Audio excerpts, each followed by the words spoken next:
Hello, this is Goaxman Spins. Welcome to the channel. This is the first video and the tale of my first album purchase.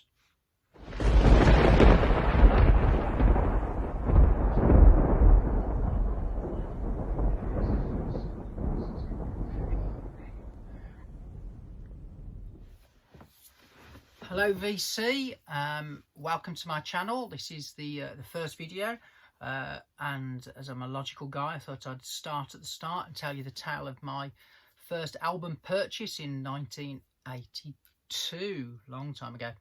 So my journey with music really very much, my parents listened to a lot of music in the 70s. They had the big hi-fi, a lot of homemade wine and stuff. It was like the good life in Birmingham. First cat interruption. And they very much kind of influenced my early kind of listening, very much of its time, you know, 70s kind of rock and stuff, and started kind of thinking about music when I was about 10. I think I had like a little Danzette with some 45s that were kind of gifted, and the first album I was given was this one, which is Queen's Flash Gordon soundtrack.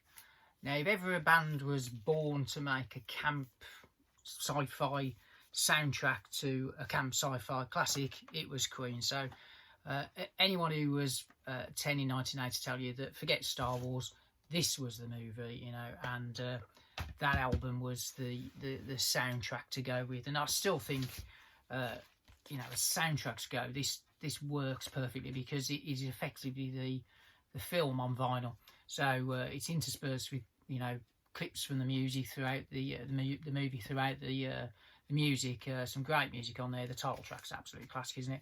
And so good it's now a detergent advert. But yeah, Flash Gordon, first album given to me. I was only 10, not maybe 9 or 10 when that was done, and spent obviously a few years playing around with Star Wars figures, even though the film wasn't as good as Flash. They never really made any Star figures for Flash, did they? Always wanted the T-shirt Flash Gordon there. And then eventually had some tapes, Adam and the Ants and all that type of stuff. But then I had my first record player when I was about 12, and off I went to buy my first record. So into Birmingham, into New Street, by the Birmingham Odeon, that's now a cinema, and there was a big HMV, and it was on 2 floors. You had the ground floor when you went in, had the chart stuff and the singles and stuff, but the albums were downstairs, and it's quite murky down there. And and I remember kind of going in, holding my mum's hand, because it was quite a scary place. You know, in those days, music fans, you know, they were tribes. So you had still had some punks knocking around, probably a few hippies. There was definitely the odd goth or two in the dark corners. A lot of office staff who were even more scary. So you know, I don't think I was quite brave enough to get all the way to the back of the store and actually flick through the albums. I was on the wall where all the chart stuff is, and you know, I think people forget record shops and music can be quite intimidating places to the young and the old and the frail. Obviously, I'm now in the latter category, but as a you know, 11-year-old, big wall of records, what do you buy? And I think looking back, I know what I bought. I also know what I could have bought. For many, many years, I've been in denial, and I've convinced myself and anyone who's ever bothered to ask me, you know, that my first album was a really great album. But I have to confess, I think I've been kind of lying and been less than truthful. So this is my opportunity to come clean. So so often when people know you and they know you've got a big record collection, they'll ask you, you know, what's your favourite album? How do you answer that one? Or they might ask you what's your favourite band, or they may even ask you what's the first record you've ever bought. The reality is those that know me will never ask me any question like that, because they don't want to be bored for the forthcoming hours that will result. So so the first album I bought, I'm going to tell you, whoever's watching this, because nobody else will listen really. So the first album I nearly bought was this one, Maiden's The Number of the Beast. And I think for many years I've told everyone this is my first album. I didn't buy this album. There's two reasons for not buying this album. First of all, this was something I'd already heard, and a friend at school had home taped me this album.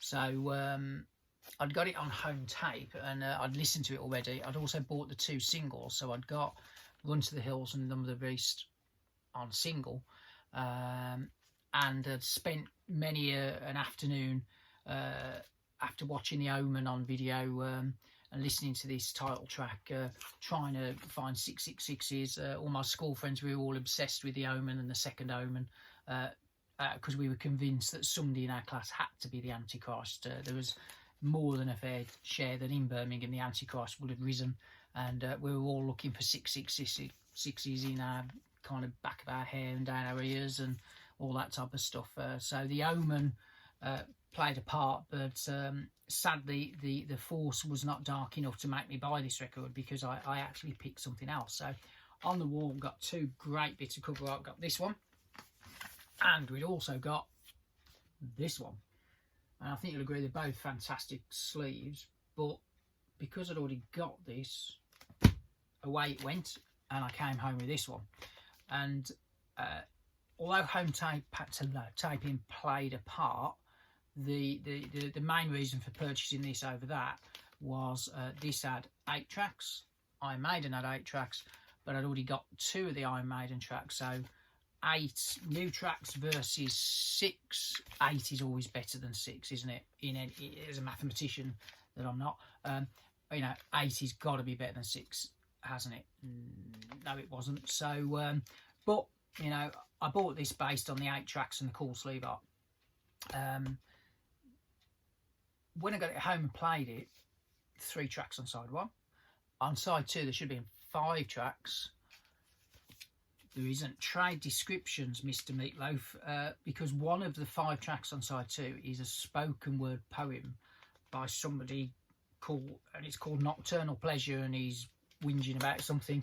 So actually, it's a 30-second poem.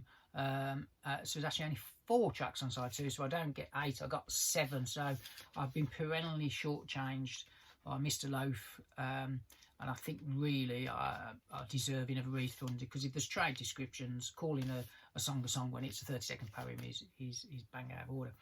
So this is the album I ended up with and took home, and yeah, so sadly my first album is not the Call Iron Maiden Number of the Beast, an all-time classic. It is Meatloaf's unloved Dead Ringer.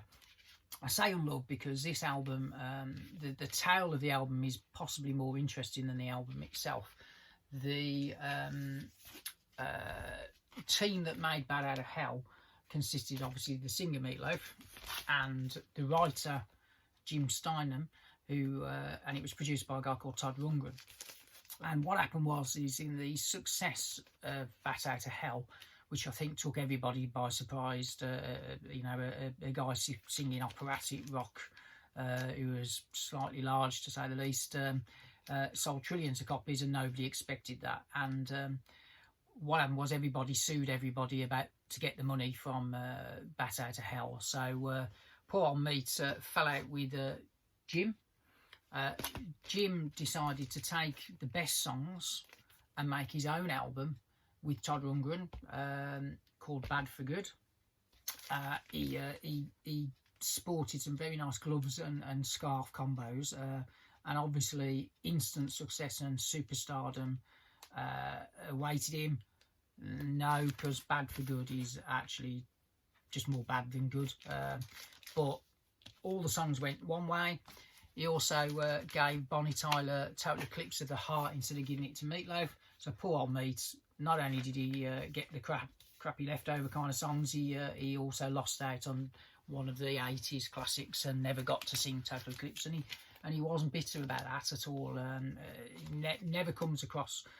The tale of that album is, as I say, more interesting than the album itself. But if you want to kind of have a good read about Meatloaf, this book by Mick Wall called Bat Out of Hell, there's a shock, kind of tells you about his rather tragic upbringing, really. He was an unloved kind of son in a divorce, lived with his dad who was a military guy, and obviously he was a big overweight kind of lad, and you know, when he didn't make it in American football, he ended up singing and getting on the theatre and stuff, and it is a tale reel of triumph over adversity, but sadly after Bad Out of Hell he didn't really get any money. He spent most of his life suing people to try and get some money, and effectively toured himself, I think, to death pretty much. But good read, that one, if you're so interested. So in terms of this record, obviously I could sit here and say this turkey of an album described by Rolling Stone as I've forgotten. What did they call it? Bear with. It was called by Rolling Stone a 1-star review, and was given the a cast iron drag of an album. Is a cast iron drag. That's actually quite a good name for an album. So cast iron drag is how this was described. But I listened to this for the purpose of research. Again, and 40 years on, I still kind of know all the words, even to the songs I don't particularly like. And side one's actually not too bad. The opening track, Pearl Out's a great one. There's a good single called I'm Gonna Love Her for Both Us, probably the best track on the album. And on side 2, there's a song called I'll Kill You If You Don't Come Back, which is actually a really good song. And it's also got Dead Ringer for Love.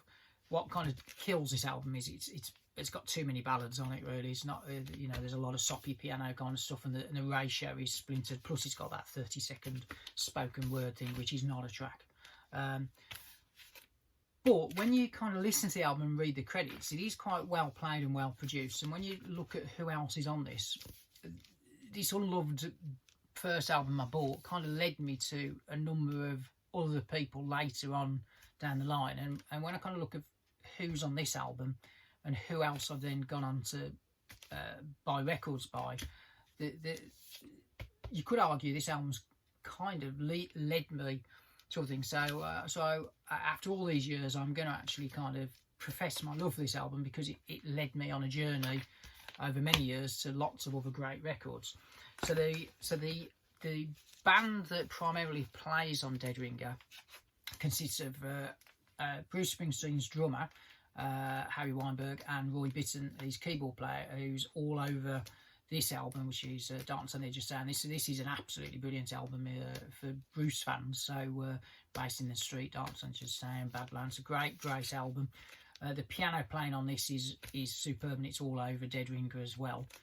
But I've gone from Meatloaf to The Boss, and then also on Meatloaf's album you get Davy Johnson on guitar. Davy Johnson is all over Elton John's early work, particularly 70s classics. So for those of you who haven't got this album, this is Goodbye Yellow Brick Road. This is actually my mum's copy, which I probably stole, and Red Translucent Vinyl, actually. But yeah, this is the opening track on this is Funeral for a Friend, Love Lies Bleeding, which is absolutely one of the best pieces of music committed to tape in the history of music. So we've got Bruce, we've got Elton, but the one I didn't really realise, buried away in the credits, is Mick Ronson of The Spiders from Mars. So all of a sudden now, Meatloaf is giving us The Boss, he's giving us Elton, and we're then going on to Barry. So the line from album to album to album, Mick Ronson, this is absolute gem of an album. Obviously everybody's got this, haven't they, in the world, but we go from Barry to Mr. Lennon, because on keyboards on the Meatloaf album is Nicky Hopkins, who plays on every record ever made in the 1970s, Mr. Session Man, and his piano playing is all over this, particularly Jealous Guy. So you know, that's another member of the cast. And then finally there's a guy called Larry Fast, who plays electronic-y keyboardy stuff on that Meatloaf album. And Larry Fast became a musical kind of partner with Peter Gabriel, particularly his touring band, which leads us to So, which is another classic. So, like what I did there, Meatloaf's Bat Out of Hell, hugely influential. My first record, led me on a journey to all these other great things. It ties in very nicely as well to one of the all-time great films of its era. I'm talking, of course, about Fight Club, which, you know, Meatloaf is in, and that's a fabulous film, but we don't talk about Fight Club, do we? Thank you for watching. If you've enjoyed the video, like and subscribe. There's Instagram, Spotify playlist that will go with this video. Gav Axman Spins, just do a search under that. But thank you for watching. Hope you enjoyed, and see you on the next one.